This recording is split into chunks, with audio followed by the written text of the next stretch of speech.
مرحبا واهلا وسهلا بالفيديو. في هذا الفيديو رح نحكي عن الانمي هانتر هانتر. هو بلا شك واحد من اشهر وانجح الانمي بالعالم، بالوطن العربي كمان نال شهرة كبيرة وكان معروف باسم القناص. هذا الانمي جرب كثير تقنيات جديدة لشد انتباه المشاهدين ولإضافة عمق وتميز للشخصيات القصة. واحد من هاي التقنيات هي التلاعب بالجنس، بمعنى انه جنس الشخصيات مو دايما واضح، او مرات الشخصيات يجمعوا الذكورة والأنوثة بنفس الوقت. بهذا الفيديو رح نستعرض أشهر 10 شخصيات بهانتر هانتر يلي تتميز بغموض الجنس.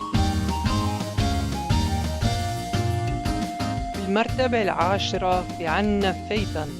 فيتن هو واحد من الشخصيات اللي حيرتني بصغري، يعني بصراحة ما كنت عارف هو شاب ولا بنت، ولكن الشيء اللافت هو انه المدبلج العربي لفيتن هو امرأة، بالرغم من انه فيتن بالحقيقة شاب. بالمرتبة التاسعة في عنا بسكوت. بسكوت هي من الشخصيات يلي تظهر أنوثة كبيرة بالشكل، ولكن لما يصير وقت الجد فهي بتاخد هذا الشكل. بالمرتبة الثامنة عنا محبوب الجماهير هيسوكا، يلي كسر الصورة النمطية للشخصية القوية. فبالرغم من انه طويل ويتميز ببنية قوية، الا ان شكل هيسوكا وتصرفاته تظهر أنوثة لا يمكن تجاهلها.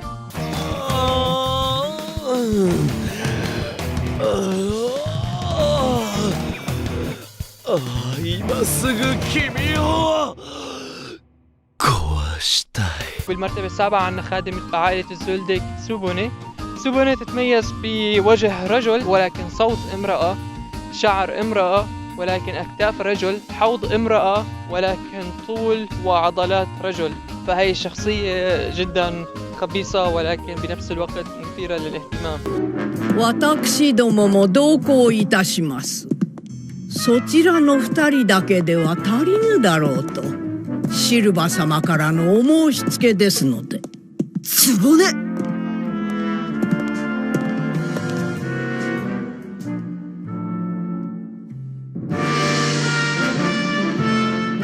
相当お冠ってことね。 بالمرتبة السادسة عنا صاحب الحظ السيء يلي مات قبل ما نشبع منه. كايت هو رجل ولكن بعد وفاته تم إعادة ولادته على شكل امرأة.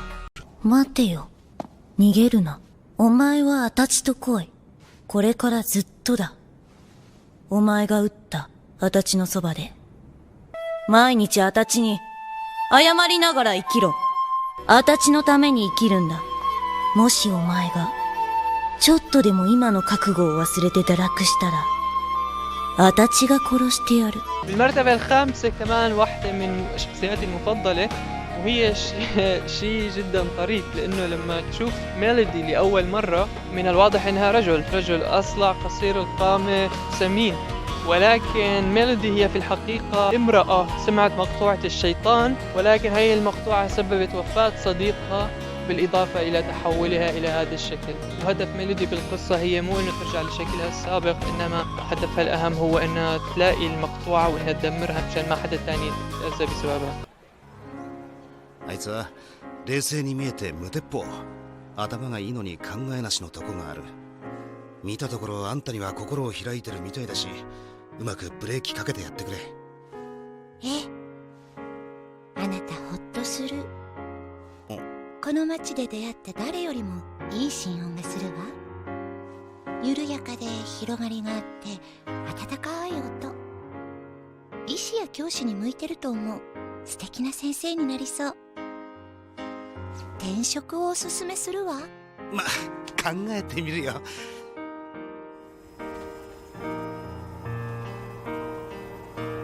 المرتبة الرابعة عنا أصغر أولاد عائلة زولديك وهو كالوتو. وبالرغم من الشكل إلا أن كالوتو في الحقيقة هو فتى. كالوتو شكله أنثوي ناعم يرتدي كيمونو نسائي ولكنه مو بنت. おやおや子供かよ。ちょっとお嬢ちゃんこっちおいで。嫌だ。僕急いでるんだけど。 بالمرتبة الثالثة هي أو هو نفرتيتو. صراحة لحد هلا ما بنعرف، حتى الكاتب ما حدد هذا الشيء وعلى الأغلب ما رح يحدده، ولكن الجدال حول هالموضوع ما زال مستمرا حتى الآن، وتلاقي فيديوهات بمئات آلاف المشاهدات تحاول تعرف الجواب، ولكن هذا الشيء لحد هلا مو معروف. 早く早く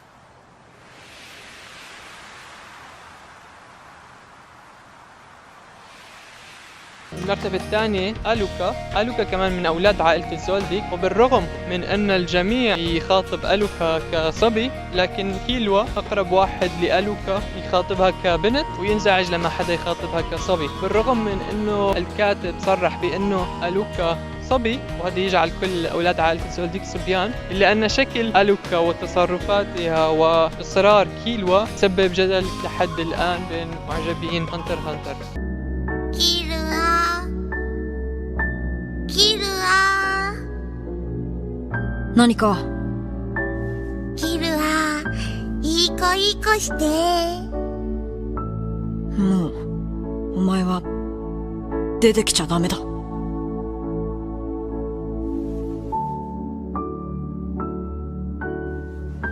キルア好き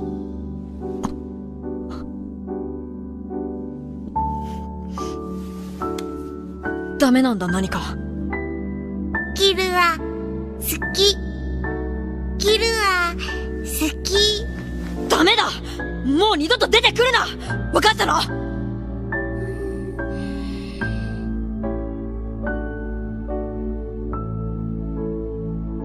い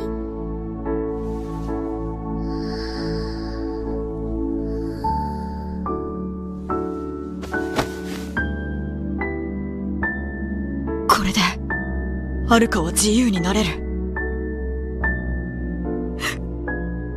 ごめんごめんな何かごめん قبل ما ننتقل لرقم واحد خلينا نشوف بعض الشخصيات اللي ما دخلت للقائمة.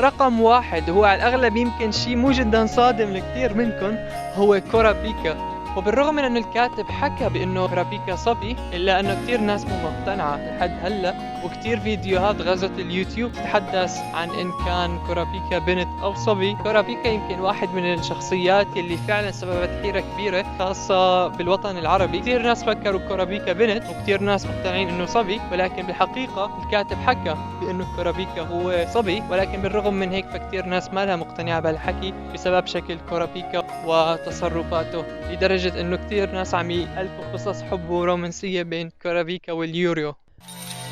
Chains?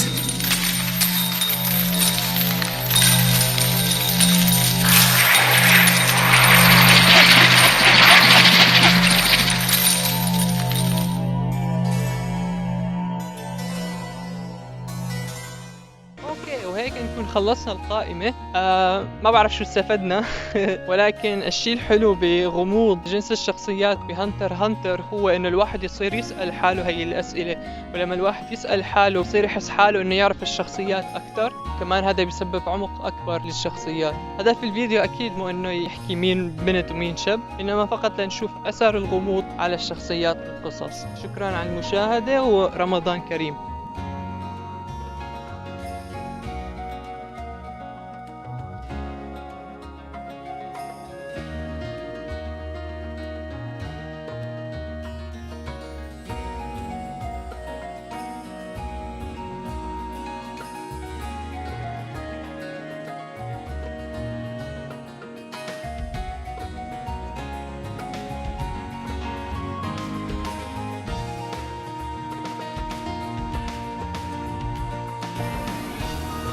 何を見ている？いや、鎖野郎が女性だとは思わなかった。